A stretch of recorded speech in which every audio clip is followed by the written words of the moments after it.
Imran Khan is just one problem. An even bigger one is lurking around the corner. Pakistan could soon run out of cash. Ratings agency Moody's has sounded an alarm. They say Pakistan could soon default, meaning they won't have enough money to repay their loans. Listen to what Moody's is saying.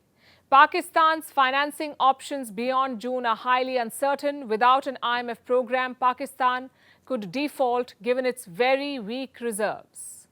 How weak? Pakistan has a $4.5 billion in reserves, just enough to cover 1 month of imports. So the IMF bailout is a make or break deal for Pakistan. If they get the money, they can delay the crisis. If not, they could default. What happens then? A default can send ripples across the economy. Around 147 countries have defaulted since the year 1960. All of them face the same challenges: higher interest, higher inflation, and higher unemployment. Though in Pakistan's case, I'm not so sure. Their inflation is already at 36.4%. It's higher than Sri Lanka, which also defaulted last year. So the IMF bailout is not an option anymore, it's a necessity. And what's the holdup?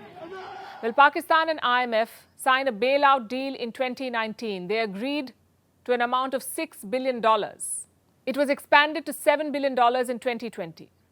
Some of that loan is supposed to be disbursed this year. Just one problem though, Pakistan and the IMF cannot agree on loan terms. IMF officials visited Islamabad in January for a review meet. Pakistan said an agreement was reached, but the IMF rejected this. They've imposed another condition on Pakistan. The IMF wants assurances from friendly countries like China, Qatar, and the UAE. They want these countries to fill Pakistan's financing gap, but nobody is agreeing to. And this has left Pakistan high and dry. The question is, what options do they have now?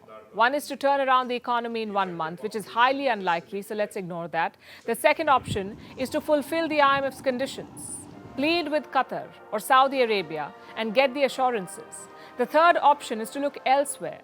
And some reports say China could bail Pakistan out. Mathematically, it does make sense. Pakistan's total external debt is $126 billion. Out of this, $30 billion is held by China alone. It is by far the biggest lender to Pakistan, even more than the World Bank and the Asia Development Bank put together. So China coming to the rescue of Pakistan is a real possibility, but at what cost? We're not talking about a normal loan here. We're talking about a fire sale, a bailout. China is not running some charity organization. It's likely to extract major concessions from Pakistan. But even that is short term. It doesn't address the root cause of Pakistan's problem, a broken system. The civilian leadership is toothless. The military leadership is obsessed with India, and the opposition is on the streets. So who's working on nation building? Turns out, no one. Pakistan is a nuclear-armed country on autopilot, that too without a radar.